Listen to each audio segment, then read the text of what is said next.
बात है कि हम अपने मुल्क की आज़ादी के लिए रो रहे थे और तमाम दुनिया में हिंदुस्तान की कौमी जागृति का शोर मच गया। क्या क्या नक्शे नहीं हैं जो हमने आज़ाद हिंदुस्तान को नहीं बनाए, और क्या क्या ख्वाब नहीं हैं जो हमने कौमी जिंदगी की नई उठानों को नहीं देखे। आज वो सब कहाँ चले गए? क्या हमारे दिमाग के किसी कोने में भी उनकी परछाई बाकी रही? क्या उनकी बुवास भी कोई इस बदबख्त आब हवा में सूंघ सकता है? हमारी आज़ादी के मुखालिफों ने हमेशा कहा था कि हिंदुस्तानियों के हाथ पांव जब तक गुलामी के बंधनों से बंधे हुए हैं, उसी वक्त तक हम चैन हैं। जहां ये बंधन टूटे और उन्होंने एक दूसरे की गर्दनें काटना शुरू कर दिया, आज आजाद हिंदुस्तान को उसकी जिंदगी का सबसे बड़ा खतरा पेश आ गया है। वो एक बड़ी गहरी खंदक के किनारे खड़ा है। उसकी किस्मत अड्डर में झूल रही है। या तो उसे खंदक में गिरना है या छलांग मार के सही सलामत पार उतर जाना है। अगर हम चाहते हैं कि अपने मुल्क की आज़ादी को इस खतरे से सलामत निकाल ले जाए, तो हमें चाहिए कि पहले ठीक तौर पर समझ लें कि खतरा क्या है और फिर उससे मुल्क को बचाने की तदबीर करें। खतरा जो आज हमें पेश आ गया है वो मुल्क की बदअमनी और बदनज़मी का खतरा है। बदअमनी और बदनज़मी का खतरा आहिस्ता आहिस्ता सर उठा रहा है। अगर हुकूमत और मुल्क की पूरी कुव्वत के साथ ये खतरा नहीं दबा दिया गया, तो कोई नहीं कह सकता कि मामला कहां जाकर थम सकेगा।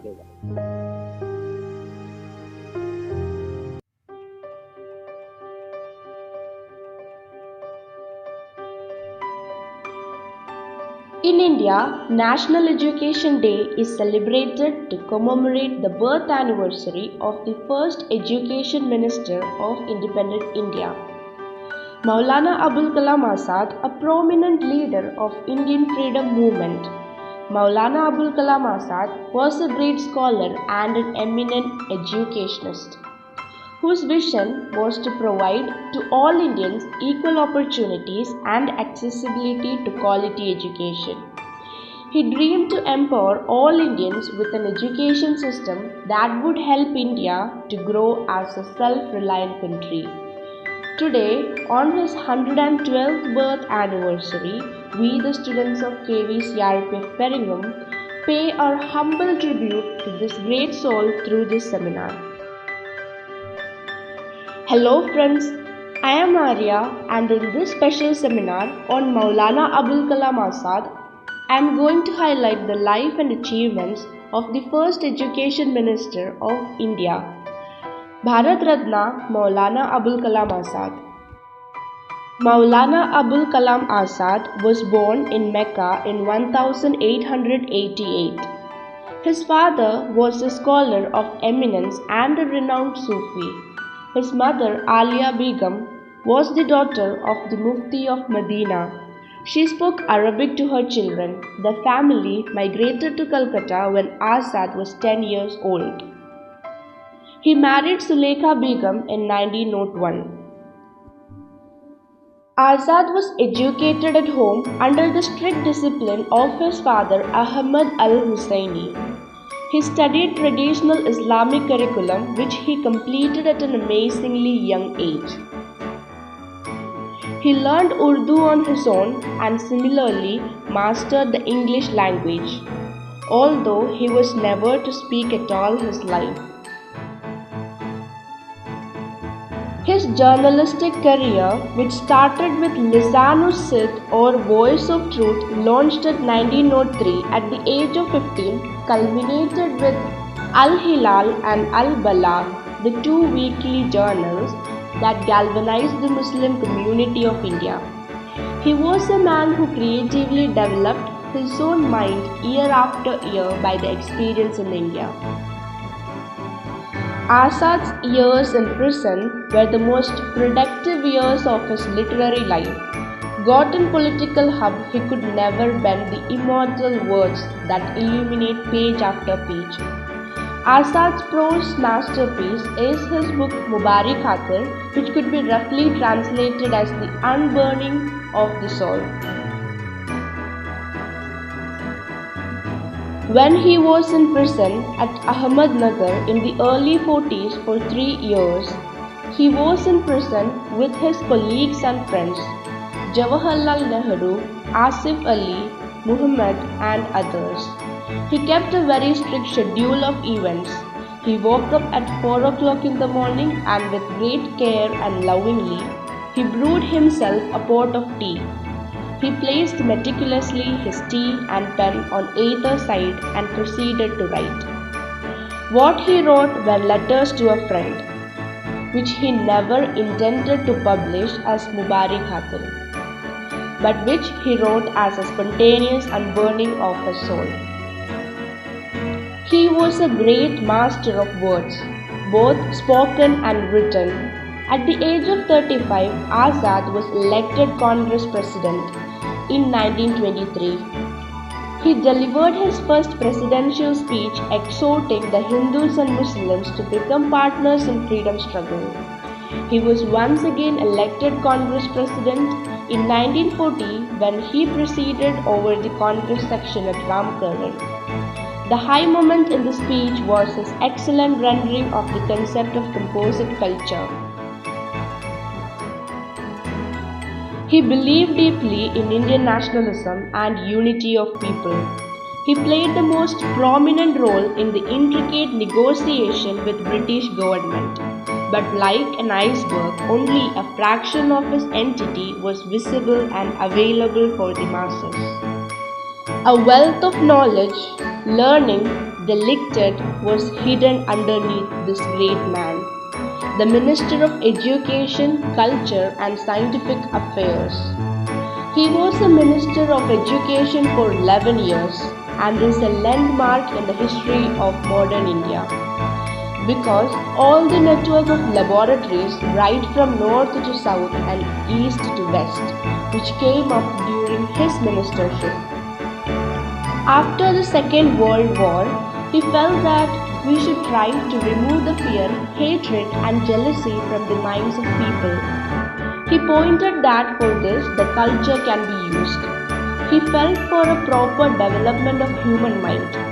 It was necessary to develop the emotions of people, and those emotions can only be developed through art, culture and craft. He founded Lalit Kala Academy, Sahitya Academy and some others. He was also a great supporter of social and economic justice. He foretold the political scenario of our nation many years before the events occurred.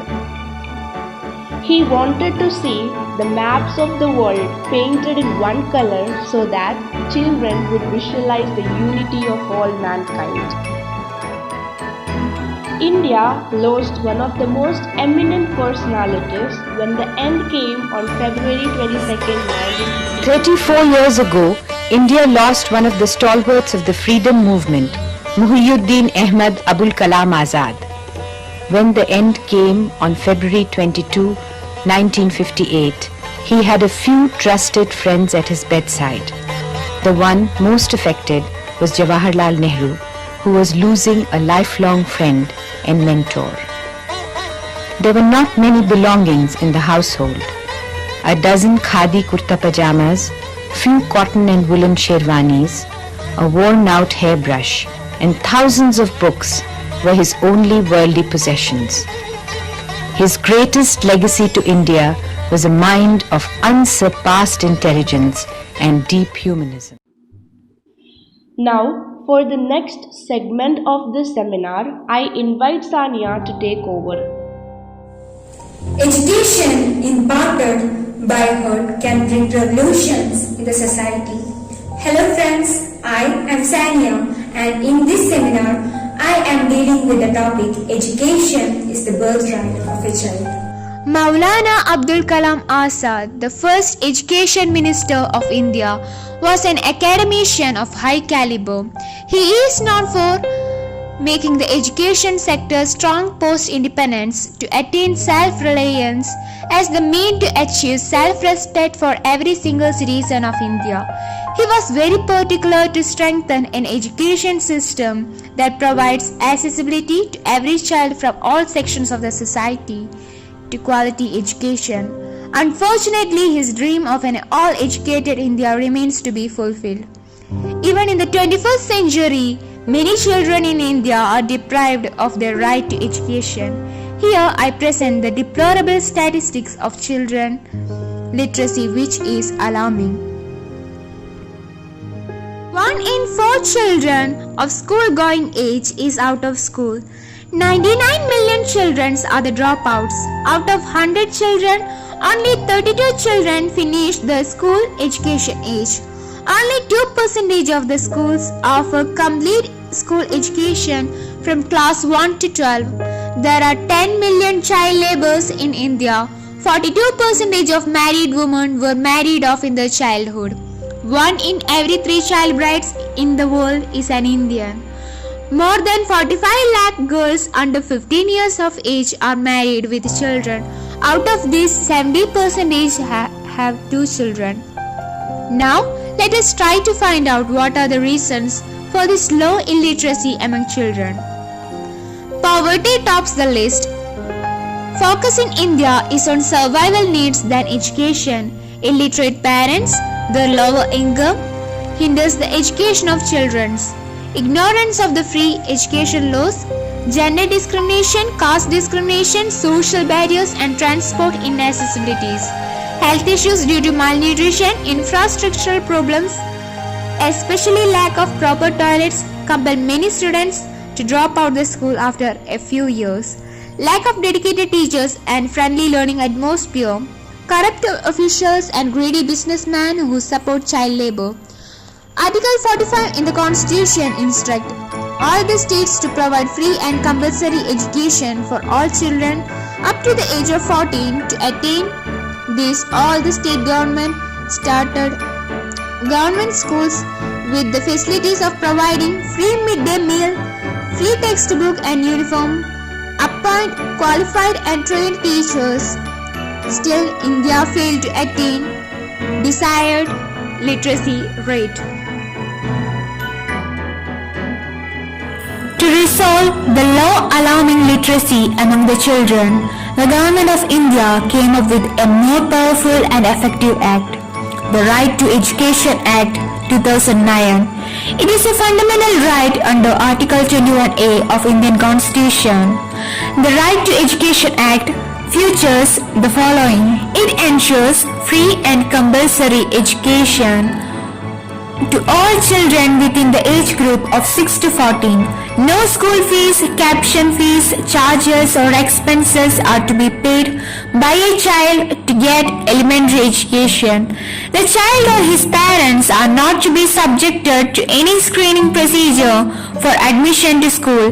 Special training provision for a child of above 6 years not been admitted to any school or unable to continue studies, to bring him par with his class and to be admitted in an age-appropriate class. In such cases, the child can continue beyond 14 years to complete his or her elementary education. If a child does not provide facility to complete elementary education, then a child of that school can take a transfer to any other government or government-aided school. Each child is also entitled to free textbooks, writing materials and uniform. The appropriate government, which means central government or state government and its affiliates, have to provide a school within 1 kilometer walking distance for children in classes 1 to 5 and within 3 kilometers for those who in class 6 to 8. These schools are termed as neighborhood schools. The government has the responsibility to undertake school mapping to determine the location of school. 25% of the seats in private schools are reserved for RTE students, which are funded by the government. The center and the state share the joint responsibility to provide funds for RTE execution. Central government has the responsibility to prepare national academic curriculum, teacher training manuals, capacity building and technical support to the states for the promotion of RTE. The state government has to ensure development of course of study, admission of children, teaching staff, infrastructural development of school, completion of education of children up to the age of 40, and inclusion of children from marginalized section of the society, It is the duty of every parent to admit their children of what to school and ensure that they receive elementary education. Teachers in the school have to ensure the regular attendance, completion of curriculum, with the specific time assessing the ability of the child and prescribe special attention if needed be.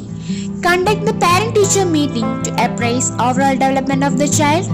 There should be one teacher for every 30 students for the class 1 to 5 and one teacher for every 35 students for class 6 to 8.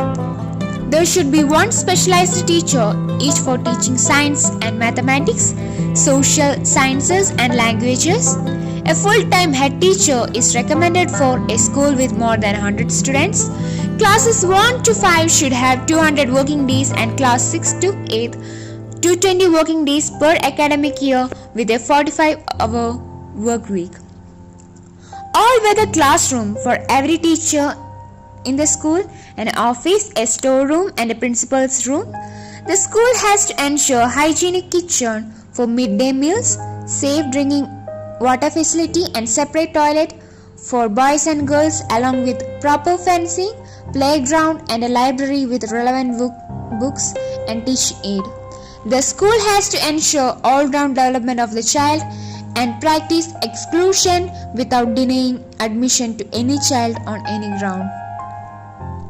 Right to Education has laid down a comprehensive standard to be maintained by school and authorities for creating a conducive learning environment, and we hope 2021 census mirrors a better and optimistic picture of education imparted to younger children. National Education Policy 2020 is also a child-friendly education policy, where children will be imparted free education up to class 12, which is a welcoming proposal. Today's children are tomorrow's citizens. Only a well-educated citizen can lead a nation on the path of progress. So, to attain the dream of a developed and superpower India, it's must that every child must be empowered with quality education. Education is the only means to uproot all social evils, all sorts of discrimination, be it economic, political, social or religious. To attain a true secular and democratic India, education should be the birthright of every child. Now, I would like to invite Janvi Poduval for the next segment of this seminar.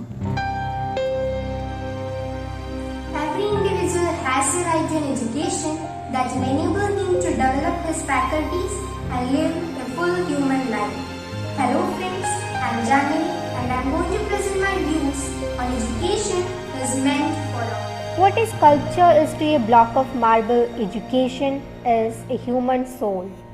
Education is meant for all, be it a child or an adult. The previous segment of this seminar dealt with education as the right of every child. It's the basic requirement to attain true freedom and to play our role as enlightened members of the society.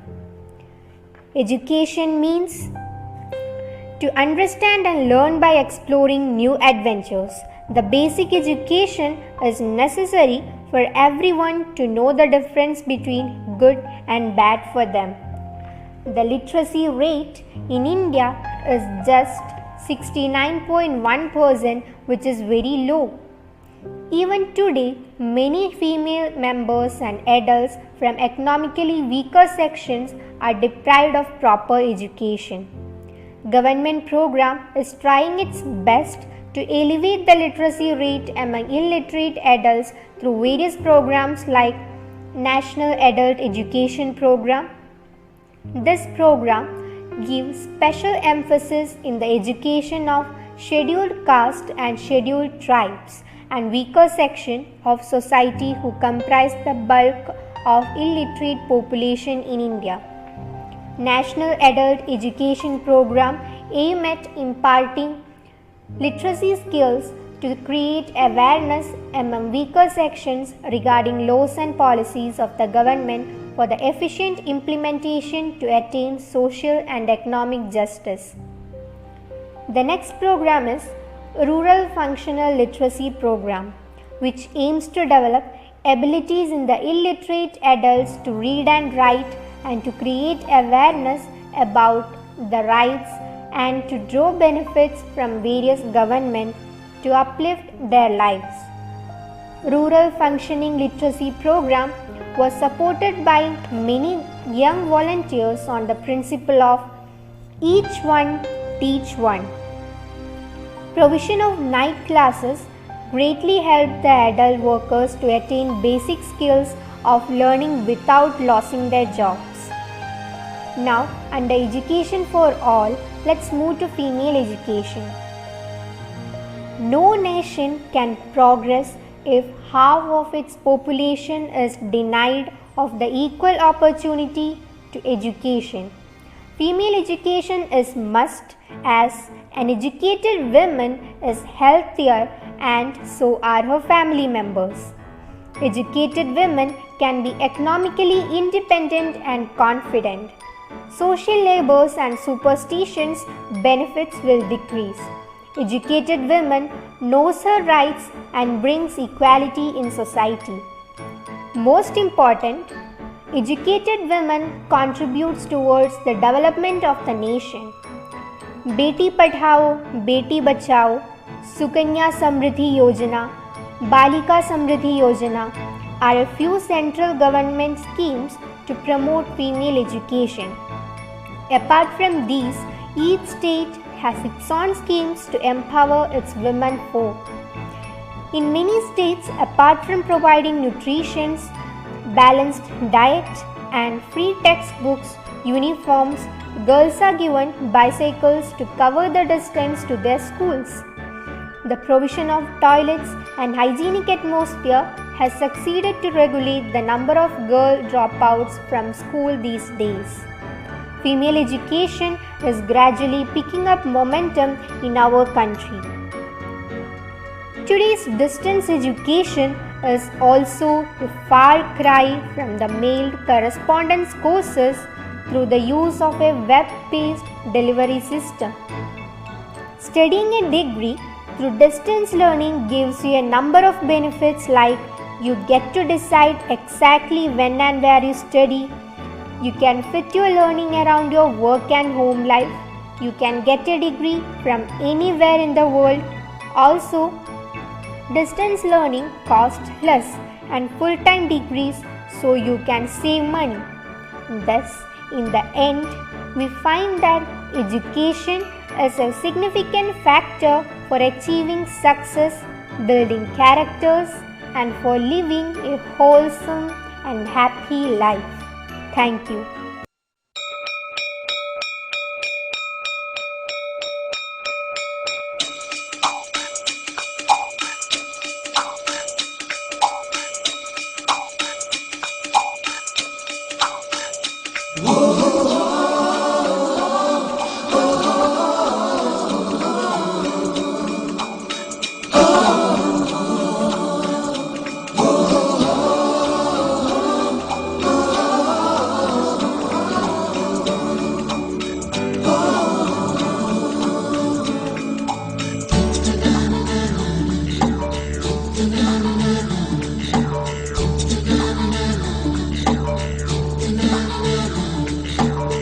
सवेरे सवेरे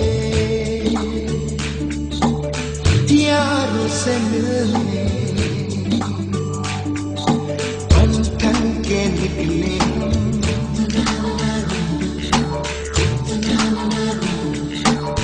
सवेरे सवेरे यारों से मिलने घर से दूर चले रोके से ना के हम मर्जी से चले हम बादल सा गरजे हम सावन सा बरसे हम सूरज सा चमके